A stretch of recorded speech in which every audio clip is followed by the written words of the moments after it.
ಅಷ್ಟೊಂದು ಬುಲೆಟ್ಸ್ ಅವನ ಮೈ ಹೊಕ್ಕಿದ್ರು ಹೇಗ್ ಬದುಕೊಂಡ? ಆಶ್ಚರ್ಯವಾಗಿದೆಯಲ್ಲ. ಪೊಲೀಸ್ ರಕ್ಷಣೆಯಲ್ಲಿರೋ ಧನುಷ್ ಜ್ಞಾನ ಬಂದ್ ಕೂಡ್ಲೆ ಮೊದಲು ನಿಮ್ ಹೆಸರನ್ನೇ ಹೇಳ್ತಾನೆ.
ಇಂಜೆಕ್ಷನ್ ನಾ ದಿಕ್ನಲ್ಲೂ ನಿನ್ನ ಬೇಟೆಯಾಡಕ್ಕೆ ಪೊಲೀಸ್ನವ್ರು ಕಾದಿದ್ದಾರೆ. ತಪ್ಪಿಸ್ಕೊಳಕ್ ನೋಡಿದ್ರೆ ನಿನ್ ಜೀವ ಉಳಿಯೋದಿಲ್ಲ.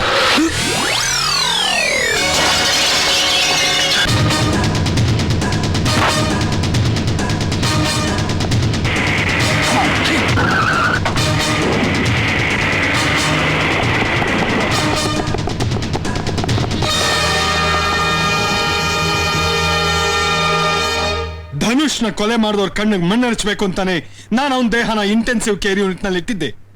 ಯಾಕೆಂದ್ರೆ ಧನುಷ್ ಜೀವಂತವಾಗಿದ್ದಾನೆ ಅಂತ ಗೊತ್ತಾದ್ರೆ ಅವರಿಗೆ ರಾತ್ರಿ ಹೊತ್ತು ನೆಮ್ಮದಿಯಾಗಿ ಮಲಗೋದಕ್ಕೂ ಸಾಧ್ಯ ಇಲ್ಲ.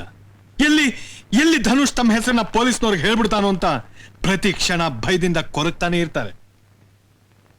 ಸರ್, ನಿನ್ನೆ ರಾತ್ರಿ ಕೂಡ ಧನುಷ್ ಕೊಲೆ ಪ್ರಯತ್ನ ನಡೀತು. ಧನುಷ್ ಬದುಕ್ ಬಂದ್ರೆ ಅದವ್ರಿಗೆ ಸಾವಾಗತ್ತೆ. ಅದಕ್ಕೆ ನಾ ಧನುಷ್ನ ಜೀವಂತವಾಗಿಡಕ್ ಪ್ರಯತ್ನ ಪಡ್ತಾ ಇದ್ದೀನಿ ಸರ್. ಇದು ಯಾಕೆ ಸಾಧ್ಯ? ಖಂಡಿತ ಸಾಧ್ಯ ಇದೆ ಸರ್. ಬೆಂಗಳೂರು ಸೆಂಟ್ರಲ್ ಜೈಲಿನಲ್ಲಿ ಧನುಷ್ ಪ್ರತಿರೂಪವಾಗಿರೋ ಒಬ್ಬ ಖೈದಿ ಇದ್ದಾನೆ. ಆ ಖೈದಿಗೆ ನಾನು ಇನ್ಸ್ಪೆಕ್ಟರ್ ಧನುಷ್ ರೂಪ ಕೊಡ್ತೀನಿ. ಅಷ್ಟೇ ಅಲ್ಲ, ಅವನ ಮೂಲಕ ದೇಶದ್ರೋಹ ಮಾಡ್ತಿರೋ ಆ ಹಸುವಿನ ವೇಷದ ಹೆಬ್ಬುಲಿಗಳನ್ನ ಬೇಟೆಯಾಡ್ತೀನಿ. Very good. ಈಗ ನನ್ನಿಂದೇನಾಗಬೇಕು? ಸರ್, ಧನುಷ್ ಸತ್ತಿರೋ ವಿಷಯ ಪ್ರೆಸ್ನಿಂದ ಪಬ್ಲಿಕ್ನಿಂದ ಅಷ್ಟೇ ಯಾಕೆ, ಅವ್ರ ಮನೆಯವ್ರಿಗೂ ಗೊತ್ತಾಗದ ಹಾಗೆ ಮುಚ್ಚಿಡಬೇಕು. ಧನುಷ್ ಬದುಕಿದ್ದಾನೆ, ಅವನಿಗೆ ಟ್ರೀಟ್ಮೆಂಟ್ ನಡೀತಾ ಇದೆ ಅಂತ ಮಾತ್ರ ಹೇಳಬೇಕು. ಅವ್ರಿಗೆ ಯಾವಾಗ ಪ್ರಜ್ಞೆ ಬರುತ್ತೆ ಅಂತ ಹೇಳಿದ್ರು? ಅದು ಈಗಲೇ ಏನು ಹೇಳಕ್ಕಾಗಲ್ಲ ಅಂದ್ರು.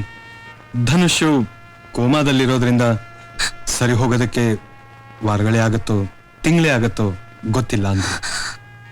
ನಾನು ಅವ್ರನ್ನ ಹತ್ರದಿಂದ ನೋಡಬಹುದಾ?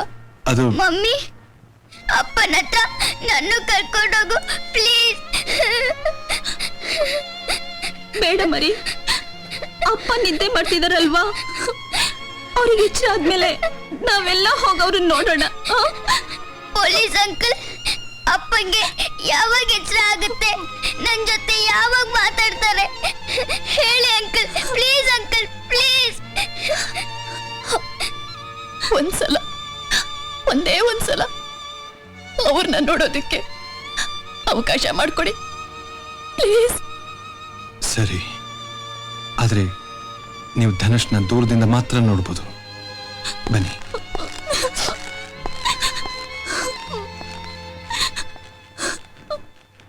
ಸಮಾಧಾನ ಮಾಡ್ಕೊ, ಎಲ್ಲ ಸರಿ ಹೋಗುತ್ತೆ.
ಆಸ್ಪತ್ರೆಯಲ್ಲಿ ಧನುಷ್ ಜೀವಕ್ಕೆ ಅಪಾಯ ಇದೆ.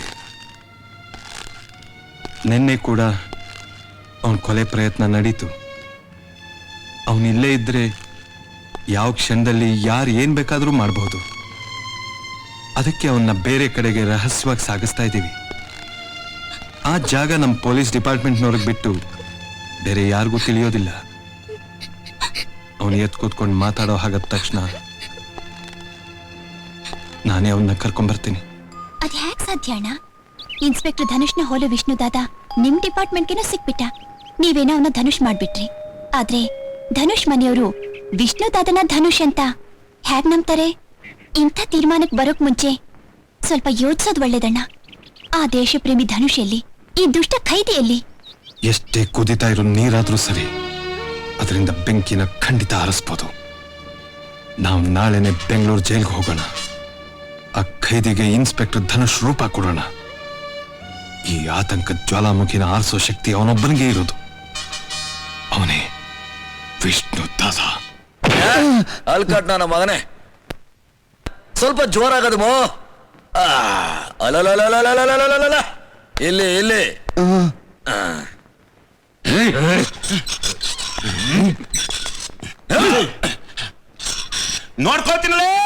ನೋಡ್ಕೊಳ್ತೀನಿ. ನಿನ್ನ ಕಿವಿಗೆ ಹಾಕಿರೋ ಹತ್ತು ಕಟ್ಕನ ನಿನ್ನ ಕಿವಿ ಸಮೇತ ಕಿತ್ತು ಹಾಕ್ಲಿಲ್ಲ. ನನ್ನ ಹೆಸರು ಅಪ್ಪಯ್ಯನೇ ಅಲ್ಲ.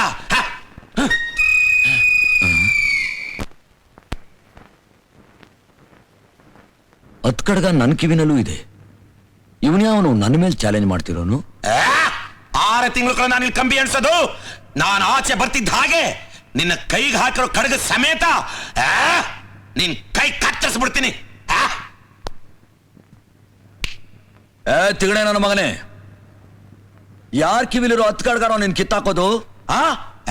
ನಾನ್ ನಿನ್ಗೆ ಹೇಳಿಲ್ಲಯ್ಯ. ನನಗೆ ಹೇಳಿಲ್ವಾ? ಓಯ್, ಮತ್ ಇನ್ಯಾರಿಗೋ ಹೇಳ್ದೆ ನೀನು? ನೋಡ್, ನನ್ ಕಿವಿನಲ್ಲೂ ಹತ್ ಕಡ್ಗ ಐತೆ ನೋಡಲೇ. ಯಾಕಣ ಕಾಲ್ ಕೆರ್ಕೊಂಡು ಸುಮ್ಮನೆ ಜಗಳಕ್ಕೆ ಬರ್ತೀಯಾ? ನಿಜವಾಗ್ಲೂ ಹೇಳಿದ್ದು ನಾನು ಹಿಂಗಲ್ಲ. ಅಯ್ಯೋ ತಗೊಂಡ್ ನನ್ನ ಮಗನೇ, ನನ್ಗೆ ಹೇಳ್ದೆ, ನಿಮ್ಮ ಅಪ್ಪನ್ಗೆ ಹೇಳ್ದೆ ನೀನು? ಏನೋ ಅಂದೆ ನೀನು? ಕಡ ಹಾಕಿರೋ ಕೈನ ಕತ್ತರಿಸಿ ಹಾಕ್ಬಿಡ್ತೀಯಾ? ನೋಡಲ್ಲೇ, ನನ್ ಕೈನಲ್ಲೂ ಕಡ ಇದೆ. ಇದನ್ ಮುಟ್ಟೋ ಮುಟ್ಟೋ ಮುಟ್ಟೋ ಒಂದ್ಸಲ. ಮುಟ್ಟಲೇ. ಹೋಗೋಣ. ನನ್ನ ಮಗನೇ, ನನ್ ಮೈ ಮುಟ್ತೀಯ ನೀನು? ನನ್ನ ಮಗನೇ, ನನ್ ಮೈಯ ಮುಟ್ತೀಯ ನೀನು? ಏನಡ? ಅಯ್ಯೋ ಪೊಲೀಸ್ ಸಾಹೇಬ್ರೆ, ಪೊಲೀಸ್ ಸಾಹೇಬ್ರೆ, ಹೊಡಿತಾ ಇದ್ದಾನೆ ಸಾಹೇಬ್ರೆ, ಹೊಡಿತಾ ಇದ್ದಾನೆ ಸಾಹೇಬ್ರೆ, ಪೊಲೀಸ್ ಸಾಹೇಬ್ರೆ, ಪೊಲೀಸ್ ಸಾಹೇಬ್ರೆ, ಸಾಹೇಬ್ರೆ, ಕಾಪಾಡಿ ಸಾಹೇಬ್ರೆ, ಸಾಯಿಸ್ಬಿಡ್ತಾರೆ ಸಾಹೇಬ್ರೆ.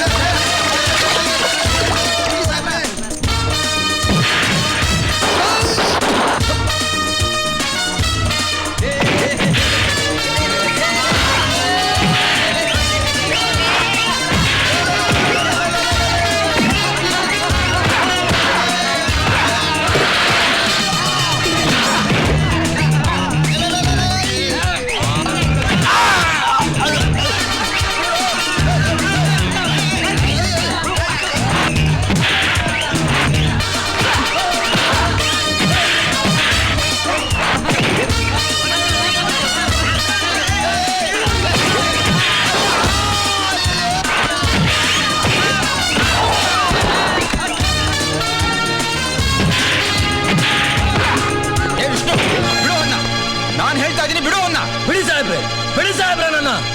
ಇವನವನ ಇವತ್ತು ತಲೆನ ಹೊಡೆದು ಪುಡಿಪುಡಿ ಮಾಡು. ನೀನ್ ಪುಡಿಪುಡಿ ಮಾಡ್ಬೇಕಾದ ತಲೆನಲ್ಲ, ಕಲ್ ಬಂಡೆನ.